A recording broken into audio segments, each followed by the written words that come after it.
এরকম বয়স দিতে যোগ্যতা লাগে, বয়সটা সবাই শুনুন।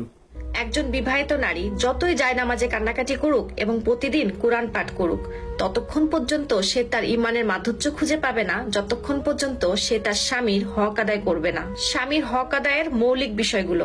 নাম্বার 1, একজন স্ত্রীর উচিত তার স্বামীর পোশাক হয়ে যাওয়া, তার ভিতরে কমতি বের না করা, তার দোষ খুঁজে বের না করা, তার নিজের পরিবারের মাধ্যমে স্বামীকে পেরেশানি না দেওয়া এবং বিরক্ত না করা। নাম্বার 2, স্বামীর উপরে অসন্তুষ্ট না হওয়া, স্বামী যা দিচ্ছে সেটাতে আলহামদুলিল্লাহ বলা, শুকরিয়া আদায় করা। নাম্বার 3, স্বামীর সামনে খারাপ ভাষা ব্যবহার না করা। যদি রেগে থাকে অথবা খারাপ মেজাজে থাকে তাহলে শরীয়তের নির্দেশ আপনি স্বামীর সাথে সম্মান, মর্যাদা এবং ভালোবাসার সাথে তার রাগ মোকাবেলা করবেন। বিয়ের পর যে নারী তার স্বামীর ব্যাপারে যত্নশীল না, স্বামীর হক এবং অধিকারের ব্যাপারে অবহেলা করে, বিশ্বাস করেন আল্লাহ তাআলা সেই নারীকে ইমানের মাধুর্য থেকে বঞ্চিত করে দেয়। এজন্য প্রত্যেকটা নারীর উচিত বিয়ের পর তার স্বামীর হক আদায় করার চেষ্টা করা।